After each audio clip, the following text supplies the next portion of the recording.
Welcome to our documentary on one of the most enigmatic and controversial figures of the 20th century, Benito Mussolini.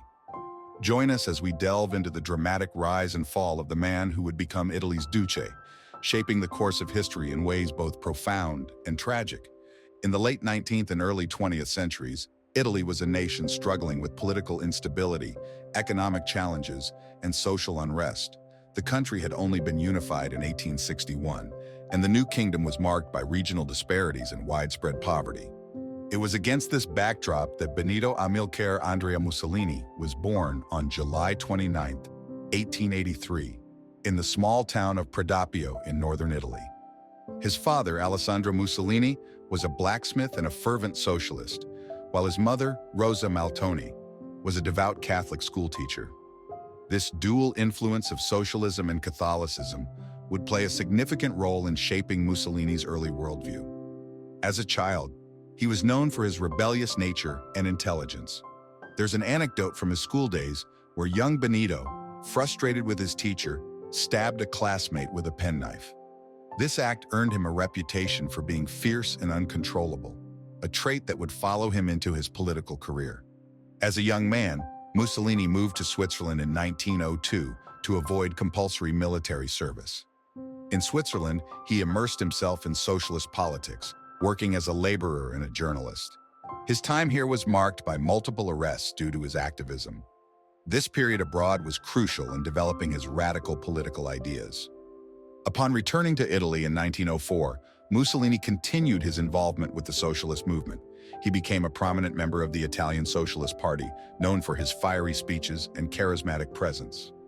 By 1912, he had risen to the position of editor of the party's newspaper, Avanti. Under his editorship, the paper's circulation soared and Mussolini's influence grew. However, World War I brought about a dramatic shift in Mussolini's political alignment. Initially opposing the war, he later advocated for Italy's involvement, believing it would lead to national unity and social revolution. This stance caused a rift with the Socialist Party, leading to his expulsion. Mussolini then founded his own newspaper, Il Popolo d'Italia, to propagate his ideas. In 1919, Mussolini founded the Fasci Italiani di Combattimento, a political movement that blended nationalist and socialist ideas. The movement gained traction amidst the post-war chaos and economic hardship, appealing to war veterans, nationalists, and the middle class.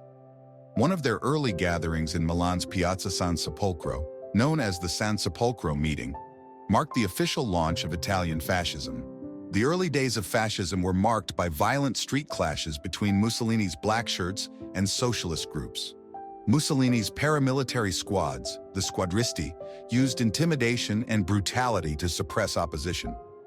Despite their violent tactics, the fascists gained popularity by presenting themselves as the defenders of Italy against the threat of socialism and communism.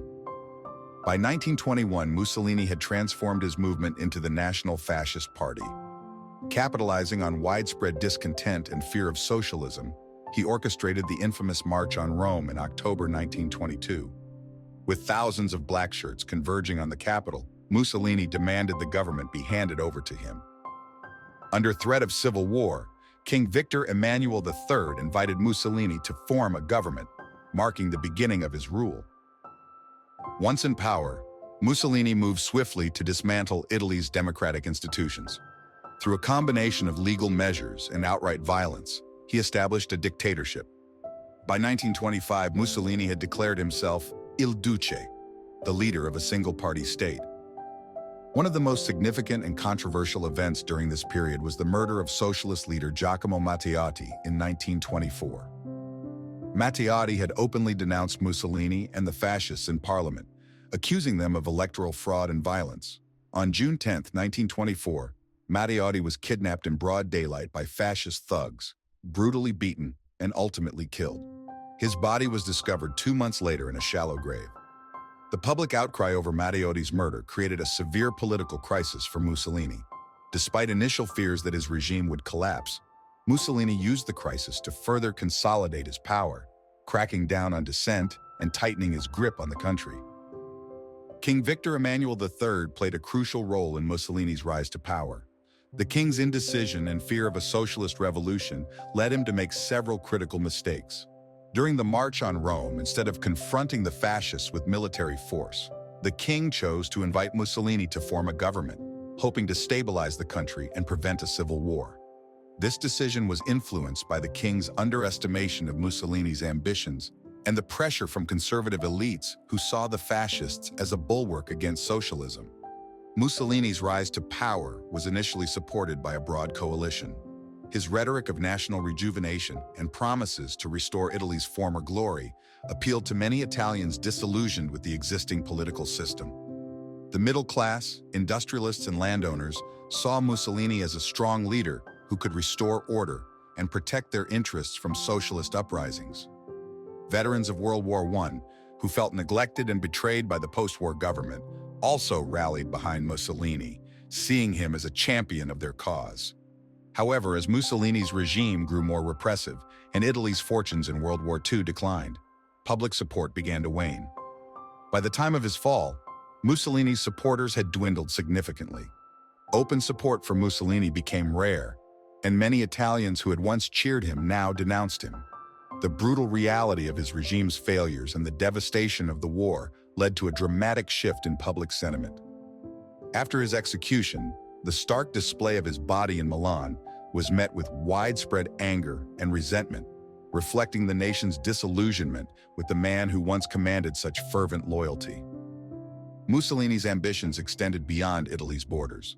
In 1935, he launched an invasion of Ethiopia, seeking to expand Italy's empire. The brutal conquest drew international condemnation, but boosted Mussolini's popularity at home. The use of chemical weapons against Ethiopian forces highlighted the ruthless nature of his regime. His foreign policy brought Italy closer to Nazi Germany. Mussolini and Adolf Hitler shared mutual admiration, with Hitler being inspired by Mussolini's early consolidation of power. An often cited anecdote is that Hitler, upon hearing Mussolini's speeches, admired his oratory skills and use of mass propaganda. However, their relationship was complex. Mussolini often found himself overshadowed by Hitler's growing influence in Europe and never fully trusted the German dictator. Nonetheless, in 1936, Mussolini formed the Rome-Berlin Axis, aligning Italy with the rising power of the Third Reich. This alliance would have dire consequences for Italy. Italy's involvement in World War II proved disastrous. Despite Mussolini's grandiose ambitions, the Italian military was ill-prepared and poorly equipped. Italian forces suffered defeats on multiple fronts, revealing the regime's weaknesses. Mussolini's decision to send troops to support Germany in its campaigns, despite Italy's lack of readiness, only exacerbated the situation. One significant example of Italy's unpreparedness was the invasion of Greece in 1940. Mussolini, eager to match Hitler's successes, launched an attack without proper planning or sufficient forces. The campaign quickly bogged down, and Italian troops were pushed back into Albania, requiring German intervention to avoid a complete disaster. This failure highlighted the weakness of Mussolini's military and strategic overreach. As the war dragged on, Mussolini's popularity waned and dissent grew. In July 1943, following the Allied invasion of Sicily, the Grand Council of Fascism voted to remove Mussolini from power. He was arrested and imprisoned, but rescued by German commandos in a daring raid. Hitler installed him as the puppet leader of the Italian Social Republic in northern Italy. Mussolini's last months were marked by desperation and decline. As the Allies advanced, the Italian Social Republic crumbled. On April 27, 1945, Mussolini attempted to flee to Switzerland disguised as a German soldier. However, he was captured by Italian partisans in the small town of Dongo, near Lake Como. The next day, Mussolini and his mistress, Clara Petacci, were executed. Their bodies were taken to Milan and hung upside down in Piazzale Loreto, a public square. This gruesome display was a stark and symbolic end to the man who once held absolute power in Italy. The crowd that gathered to witness the spectacle vented their anger by pelting the corpses with stones and insults, marking the final chapter of Mussolini's dramatic fall from power. Benito Mussolini's rise and fall is a stark reminder of the dangers of totalitarianism and unchecked ambition. From his early days as a socialist firebrand to his ultimate demise as a despised dictator, Mussolini's life and legacy continue to echo through history, offering lessons for future generations. Thank you for watching. If you found this documentary insightful, please like, share, and subscribe for more in-depth historical content.